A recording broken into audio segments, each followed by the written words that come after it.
name is Mike Lagerquist, and this is The Woven Record. And I'm Becki True. We got a real fun interview today. It's one of those cases where it's somebody you know in the community, but you don't know that much about them until you get a chance to sit down and talk with them. And did you know Ben Findley before you saw this? I'm a customer of Insty Prints, so I've seen him down there, but I didn't know anything else about him. Yeah, Ben's one of those guys who, he's very successful. He's got a copy business, and now he's gotten into Tremendous Brewing Company in St. Peter, just north of here. And it seems like he just kind of happens into these situations that turn out to be very good, which shows that you don't need to necessarily go in with a huge plan to reach success. And I think that's something we all need to be reminded of every once in a while, because we think we have to have everything figured out before we start. Yeah, he's got a really good story. Yeah. And a Happy Chef voice is pretty cool. Yeah, Ben is the voice. Happy Chef was a regional restaurant chain in the Midwest. When the current owner wanted to get that statue going again, he ended up talking to Ben about being the voice. So even though you may not know Ben, if you've been to the restaurant and heard the Happy Chef statue speak, you've heard Ben. So in the meantime, like, follow, and subscribe here. And what do we tell people, Mike? We think you'll like it here. Do you remember any of the messages? And would you like to do your best Happy Chef? Sure. Hey kid. Hey, can you help me out? I've been holding the spoon since 1968. My arm's getting tired. Something like that. All right. I swung by a place that I know well because I worked there in high school and college, Happy Chef on Highway 169. I wasn't able to find the button for the Happy Chef guy, but are you still the voice? I am still the voice of the statue, yes. So there's not a button anymore. When Adrian, the current owner of Happy Chef, repaired and replaced or restored the statue, he removed the button, so now it's motion activated when it's on, and sometimes it's not on depending upon what's going on in his back meeting room, I think. So yeah, you just walk by it now, and then it'll say one of the maybe 100 or so clips that it has programmed in there of my lines. So okay, one would ask, how do you get a gig like that? Well, this is a great question. Adrian was, he used to come to one of my trivia shows that when I was down at Ummy's in downtown Mankato for several years as well. He was a regular down there and got to know him through that. And then that was also, while he was a regular there, is during the time when he purchased the Happy Chef, and was very excited for him. And then a few years pass and he fixes the statue, and he walks into my shop one day and says, Ben, I fixed the statue. And I went and I talked to Pete Manichek, the owner of Schmidt Siding and Window. And I asked him to be the voice of the statue. And Pete said he would do it only under one condition. And I said, what's that, Adrian? He says, only if you say no. And unfortunately for Pete, I said yes. So that's how I became the voice of the statue. My aunt had worked at Insty Prints for a very long time, and they needed a new bindery guy, essentially. So I just, I was the new guy, grunt, kind of delivery and bindery boy, I think was my title. I drove around, made deliveries, and stood in the back and folded stuff, whatever needed to be done. I left that and decided to go back to college, or to really go to college for the first time. I had taken a few classes here and there, but decided to really go to college. So I did that, but I needed a job. So turns out one of the people who would replace me at Insty Prints was leaving because they were graduating college at this point. So I called my old employer, Bob, and I said, hey, buddy, you probably need to hire me again. And he initially said no, and then thought about it for a week, and then called me back and goes, yeah, okay, come in on Monday. And so I got my job back at Insty Prints and worked there with him for more years, went to college, got a degree in music industry at MSU. By the time I was done, after, 6 or 7 years in total. That's how you get a bachelor's degree. Really take your time. And then started looking for my real job, whatever that meant. And at that time, Bob said, how about you stick around for a while and I'll give you a deal and you can end up owning a print shop. And I said, okay. So I stayed. He held up his end of the bargain, and that's the whole reason I own Insty Prints. What was it about the Insty Prints that seemed like a good deal, a good path for you to go down? Well, by the time I was done with college, you know, I was working there every day. I understood the business. I've always been good at customer service and people relations. So none of those skills were a problem for me. And, you know, even towards the end of even after the split, you know, the old owner, he'd be there, you know, he'd probably left at 2 every day because, well, Ben's here, it's fine. Yeah. You know, it was a business that made sense in my head. The concept of figuring out how to do printing can be hard for some. It was not for me. It just kind of clicked. And it was just a decent fit for, I don't know, my brain's capacity, I guess, best way I can say it. Did you, when you took over, were there some things that you had seen that you thought you could either improve upon or branch into that you have done since then?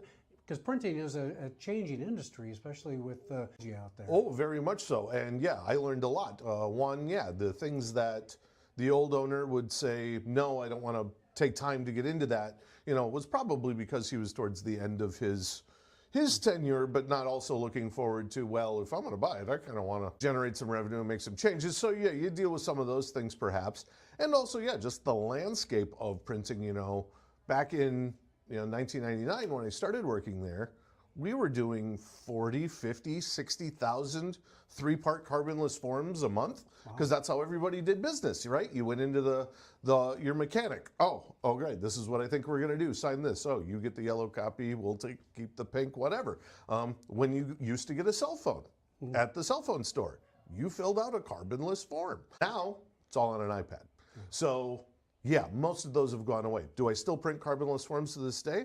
Absolutely. I printed 20,000 of them today. There's still a need for some of those products. Yeah. They just aren't, you know, that only happens twice a year though now instead of every single consistent month. So no, you need to be able to ebb and flow and go into different products like more banners and more banners and signage and, you know, just anytime somebody comes in with something, don't just go, no, go, give me a couple of days. Let me figure this out. I'm sure we can figure it out. Yeah. And if we can't, I'm sure I'll have figured out a route that you should go. And I'll tell them that. I'm like, hey, here's the deal. I can't help you, but in my research, I found this and this. Maybe you should call them. They might be a better fit. And you got to be okay with that. And when you do that and you provide that kind of service, you'll find that when they realize, oh, well, I do need these booklets. I need these raffle tickets. I need these business cards. That's the thing. Business cards are never going to go out of style. They'll come back to you. How did you get into a brewing company? Perhaps you knew some people who attended pubs and such around? Oh, perhaps. Well, so the funny thing, so the whole thing was our brewer and one of our co-owners of the brewery, Kurt, he, 15 years ago, maybe even longer, I don't know. You know, we were in town and we were walking around town on a Saturday afternoon, perhaps bar hopping, I don't know. And he and another buddy of mine were talking about the idea of St. Peter having a brewery. And Sully said, when I have my brewery, it's going to be in that building. And he pointed to this building.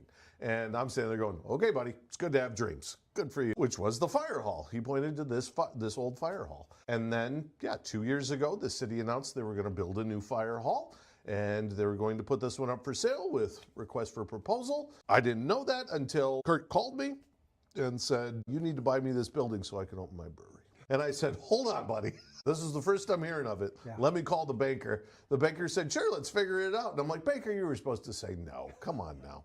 No. So yeah, so we started the process and we were fortunate enough to work with the city, and the city was ultimately decided to choose our proposal. And yeah, we dealt with a year of construction and all of that goes into purchasing a building and starting a business, and opened our doors last November and just had our 1-year anniversary a mere 4 or 5 days ago. Now, what I've realized and learned is Insty Prints wasn't a startup. And everybody looks at me and goes, well, you're a successful businessman. Well, I just kind of kept running a successful business and managed not to tank it, but keep it successful. A startup is a whole different beast that I've never been involved with before. So it certainly has been a learning curve. And even after 1 year, there's still things to learn. There are still things to dial in and tweak.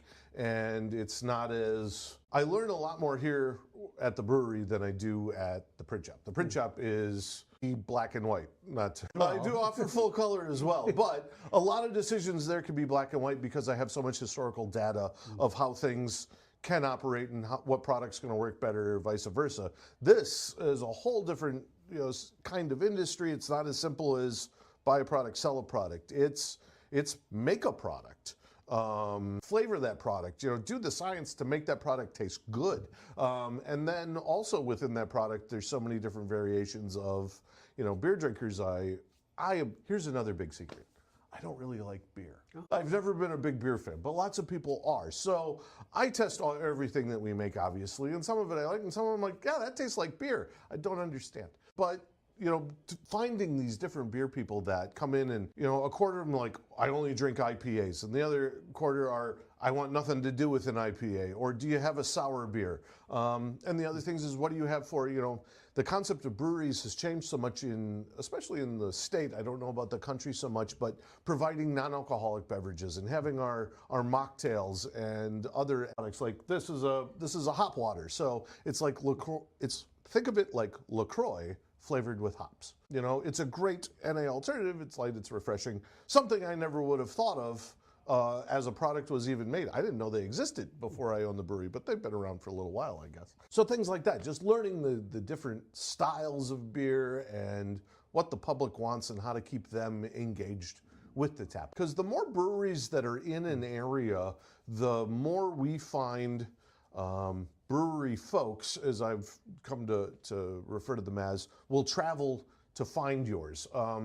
You talk to people who drive 2-3 hours sometimes, and as we're talking to them in the tap room, like, why are you here? They're like, well, this is what we do. We drive around, we find breweries, and we found 6 that we could hit in one day or one weekend or whatever, and with 2 in St. Peter and 1 in Montgomery and 1 in Mankato, they can make a little Medelia, Sure. They can make a little swing and make a nice weekend out of it. And so, if there's just one, it's a hard sell for that kind of clientele.